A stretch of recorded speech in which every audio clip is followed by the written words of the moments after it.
Ndagushimiye kubunteza amatwi. Nirwa Dizboy w'Abanyarwanda, intumwa y'Abanyamusanze. Guys, dore icyo usabwa kugira ngo ukurikirane iyi video ku yindi.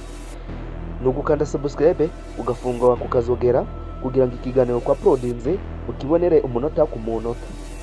Guys, ese nawe umubyeyi wifuriza umwana wawe aya magambo?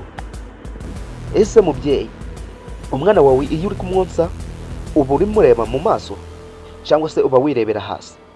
Mu gihe ugiye konsa umwana wawe w'uruhinja ukiri mutoya, ujye umureba mu maso kugira ngo yonke neza, amasereka ataza kumukora akagera mu bwonko. Guys, ese aya magambo ujya uyabwira umwana wawe ukiri mutoya cyangwa se ukiri mukuru? Guys, amagambo meza cyane ngiye kukubwira ujye uyakorera abana bawe cyangwa se umugabo wawe. Umwana wanje niwe ufite ubwenge bwinshi mu Rwanda. Ayo ni amagambo meza cyane kandi akomeza abana bawe. Nzakomeza kumurinda abahungu kugeza ashatse umugabo.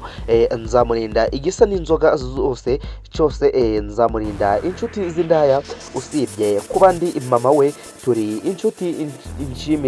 Nshimira Imana kuba yarampaye umwana mwiza ku isura no mu bwenge. Nzarinda ubusugi bwe kugeza yubatse urwe.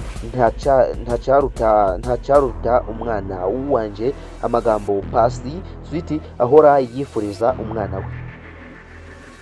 Ayo magambo ni meza cyane ku bantu b'ababyeyi bari konsa cyangwa se abana beza cyane. Namwe bana mwifate neza cyangwa se mwekwararike neza kugira ngo ayo magambo mama wawe ajye ayakubwira aragukomeza. Nirwa Dizboy w'Abanyarwanda. Umumama wese ubonye ino video nadukande subscribe, adukande share kugira ngo n'abandi ba mama cyangwa se abapapa bajye babona aya magambo meza cyane mba nabazaniye n'abateguriye. Ndabakunda cyane, ibihe byiza.